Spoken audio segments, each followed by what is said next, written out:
I'm David Griffin. It's the 26th of July 2018 and I'm here at Derbyshire County Cricket Club and I'm talking to Nigel Gardner.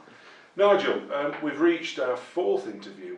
We've done a lot of talking today, but what I'd like to do now is to look at some of the characters on and off the field that you've encountered over your 36 years, I think it is now, covering Derbyshire. So who were your favourite players, first of all? Favourite players for Derbyshire or Either, both. Well, I suppose when you're covering one county for the number of years, you tend to look on the county that you become more familiar with. So, yeah, Kim certainly. Kim was an outstanding player, a better player than I think people realise. Even if you look at his record, which is very, very impressive. I think if Kim had been more selfish, I think he would have played for England a lot more than he did. I thought he was quite badly treated by England. I mean, he came in for that first series when Australia was starting to become a force again under Alan Border. 89, wasn't it? Yeah. And Terry Alderman was bowling England out, and Kim did well. But I thought in some respects, because Kim had this very unorthodox stance at the wicket, and I think he became a bit of a scapegoat for the fact that England were being, beaten fairly resoundingly at that time. So yeah, Kim certainly, and of course a lot of people don't remember that Kim was actually a pretty decent leg break bowler, but he stopped bowling it, I think, because he also felt that having to open the batting, captain the team, so he felt there was only so much that he could really do. Yeah.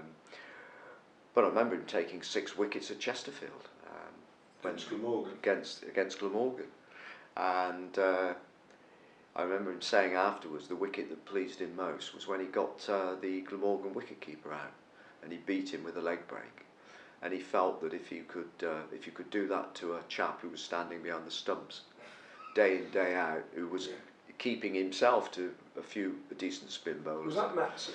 It was, absolutely, yes. Then you must be doing something right. Yeah. So, and I think there was a general feeling that Kim didn't bowl his leg spin often enough, but you could also see his reasoning as well when he was doing so much else for the team. And of course Michael Holding, how can you not have any time watching and talking to someone like that without selecting them as one of the great players. I think Michael was one of the great players, certainly one of the modern greats, one of the all-time great fast bowlers. I don't think there's any doubt about that. And of course, when he came here, he's probably his best years had gone, but he was still a wonderful player, and he produced that tremendous spell of bowling. I didn't see it because it was down in Hove when he bowled out Sussex. 8 for 21. 8 for 21. Down the hill. Yeah. And that was, the thing I remember about that is, I phoned him the day after, and I think one of the newspapers had rung up and said, can you get a chat with Michael? So I did, and I phoned him, and I asked him about it, and I said it was a world record then. That's right. And I said I asked him how he rated it, and his reply was not even in my top 10. Yeah. And I thought, the others must be pretty good then. And what was fascinating about that, I had the pleasure of witnessing it side on, and virtually every wicket was caught in the arc. It was, slip to gully, keeper to gully. Yeah. And he got lift off a length. And when Derbyshire batted, Sussex had got Imran Khan in their attack. And yet a bowler as skilled as Imran Khan hadn't worked out that what Michael had done was achieved lift off a length. Yeah. And he ran in and bounced everybody and got hit all over the ground. And it was a classic example of Michael working out just where to pitch the ball to get that appropriate amount of lift. It was an astonishing performance, but as you're right, whenever you mention it to him, even since, it was just one of those things. He didn't rate it at all particularly. Absolutely, I know. And you think to yourself, well, some of the other performances must have been exceptional. And of course, there was the performance against England at the Oval in 1976, when summer similar to this one, when everything was parched, and he bowled England out on the Oval pitch with just in a match where there were so many runs scored. Viv Richards made nearly 300. Dennis Amiss made 200 for England, and then he still bowled England out twice. It was remarkable. I think it was Andy Roberts, wasn't it, who said that he was daft enough and young enough to run in and bowl that fast on that pitch. Yeah. He says, because there's no way me and Van Burn were going to, so we let Michael do it. Yeah, but that. So Michael certainly, but there are other things about Michael. It was, I think, it was his general demeanour and such like. I remember once, again, it was a game at Chesterfield, and it was a match, I think, playing Yorkshire, one-day game, and somebody, it might have been Stevenson for Yorkshire, had a huge swing, and it went miles in the air, and Michael was out at sort of long off or something like that. And normally when that happens, you see players running around, circling under the ball, trying to adjust, and Michael just stood, looked up, walked a couple of paces in, caught it and threw it back. And it was just the way he did it. Yeah. There was never any doubt that he would catch it. Yeah. But it was done with such a almost nonchalance, really. It was, without doubt, a great West Indian team in that late 76 to 88. Really, now that's interesting that you mentioned that, because I remember the West Indians coming here to play a game, which in those days, a game against the tourists was still something of a something to be looked forward to. You got a full house on Absolutely. Saturday, didn't you? And the West Indians came and played down here, and Michael didn't play in that game, but he was in the team, and I remember him coming upstairs afterwards. Viv was captain. Was this 84? Well, I think Miller bowled Viv for a duck in 84, and the crowd booed and wanted Viv to go back in, because that's who they'd come to watch. I'm not sure if it was. It may have been. It may have been 84 then, because of course in 88 Michael had gone then, retired, and he was still playing in 84, wasn't he? Because and 80 we played at Chesterfield. So it may have been. But one of the things I remember about that match was that there was Roger Harper and a few other West Indians played a game afterwards out on the outfield with school children, with all the young kids and such like. And they played a proper game of cricket with them, not just sign a few autographs, but they played a game with them. Not sure that would happen anymore. No, sure it would. But that was a memory which I can always remember. There were these. I think Roger Harper was certainly there. One or two other West Indians, and those kids who played with them, they'll probably never ever forget that. Which is how, of course, so many people fall in love with the game, isn't it? And I think if you go then other players, Ian Bishop was a wonderful fast bowler. Sadly, injury meant he didn't play for as long as he should have done, because he had the stress fracture when he's with Derbyshire, which meant he had to go back. But he was a sensational fast bowler. Quick, wasn't it? Really, absolutely.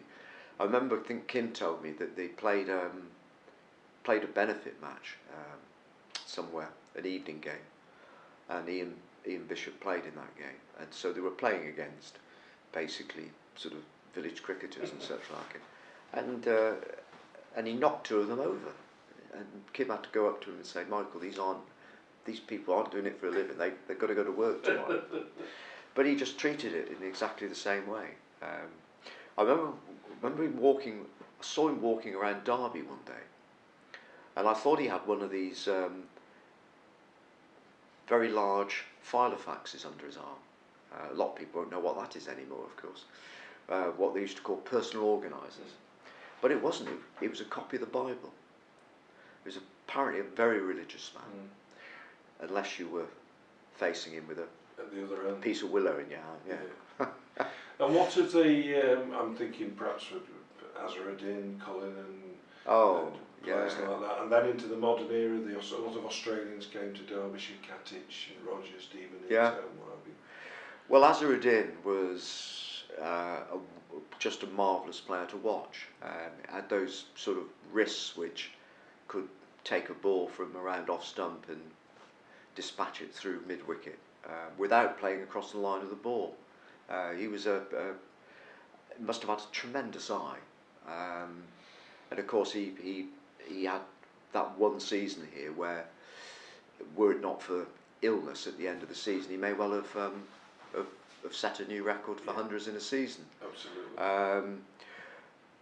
And he did come back for another season, which wasn't as successful, although he had that memorable innings of 200 at Queen's Park, where he hit David Graveney for 2 consecutive sixes to get his 200.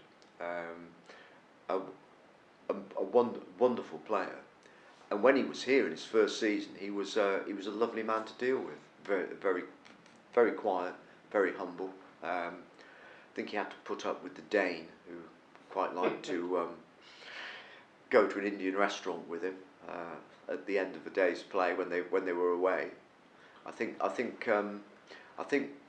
Mortensen worked out that if you went to an Indian restaurant with the captain of India, then the captain of India ate free of charge, and very often his dining companion ate free of charge as well. And at the end of that first season, Gerald Mortimer asked Azza how he'd enjoyed his first season here, and Azza said, yes, it's really has been enjoyable. People have been very kind to me. He said, but I've eaten a lot of Indian food. So Gerald thought, well, that's presumably what you would normally. But apparently he preferred French or Italian. But but Mortensen had other ideas. But, and if we go back to Ian Bishop, really, a memory which something I will always remember is when Derbyshire played India at Chesterfield, and it was a one-day game, and I can't remember how many Derbyshire made, but it was a fairly decent total, and India went into the last few overs still needing quite a few to win. In Ian Bishop bowling, you fancied Derbyshire would win it, but of course they had this young lad called Sachin Tendulkar who dispatched Ian Bishop out of the ground. I think the ball went actually out of the ground, and it 16 years old. Yeah, it bounced across the street and into a shop. And I always remember that. And at the end of the match, when the players walked off, Kim peeled off and came straight across to where we were in the press hut, because he just felt he had to sort of say something about this incredible innings that he'd seen. And it was a remarkable innings. I don't know, I think Tendulkar may have been 16 or 17. 16, I think, it was an astonishing innings. And even then you could tell that you were going to be watching something, that you'd seen something from a player who was going to become a truly great batsman. Any of the current crop or recent crop, Nigel, that have stood out over the last few years? I would certainly say Wayne Madsen, who has been undoubtedly one of Derbyshire's most not only prolific players, but has been. I think what Wayne has done, a lot of players won't get near now. Wayne himself won't get near some of the people who are in front of him, but he scored 27 first-class hundreds now for Derbyshire, which is a pretty good effort, and he's always been wonderful to deal with. Billy, as a captain, Billy Godalming is always good to speak to. There are very few, you know, in cricket teams who aren't good to deal with. Majority of players are approachable, very, very helpful, amenable, and there are. I think you can, on one hand, you could almost count the awkward ones, the ones who aren't interested and such like. So in that respect, I think we've always been perhaps spoiled to some extent by some of the players that have been here. There'll always be. I mean, we all of us have our days when you know we don't feel at our best. So it's unreasonable to expect everyone else to be you know, ready to give you what you want, as it were. But no, I think of the recent ones. In Matt Critchley, who I think could become a very, very successful cricketer at the highest level. So I think he certainly has the ability. There's no doubt about that. Still only 21. He's getting better as a leg spinner, in my opinion, and he is earning himself a reputation as not just a good batsman in terms of being able to hit the ball a long way in one-day cricket, but he's becoming a good player in four-day cricket, and I think that Matt will be a very, very good player for a number of years, and I think England have already had a look at him, and he's been in the Lions, so hopefully it will be with Derbyshire. But as we said earlier, in this day and age, you know, money talks, doesn't it? And it may well be that Matt will go on and play elsewhere. But no, I've been very lucky that I've seen some extremely good players over the years, and I look forward to seeing a few more, hopefully. Nigel, before we finish, you're near the end of your cricket working life at the beginning, but you've had 36 years of covering Derbyshire. In just a minute or two, how would you sum up what the game has given to you, what the game has meant to you, and what it still means to you? I think the game has given me a lot of lasting memories of some very good people. Not just with what I've seen on the field, but I've made some good friendships, and I think that's one of the most important things in any walk of life. You know, I will always remember some of the people that I've worked with, some of the people that I've had a professional relationship with, and I think I've been quite privileged in that, and that's something which I hope will continue for a few more years anyway. But yeah, I think that's one of the things I will always take away from it, that I have met some extremely fine people. Well, it's been good to chat to you today, and it's been really good of you to give us so much of your time. No problem. And some wonderful memories. Thank you very much, Nigel. Thank you, David.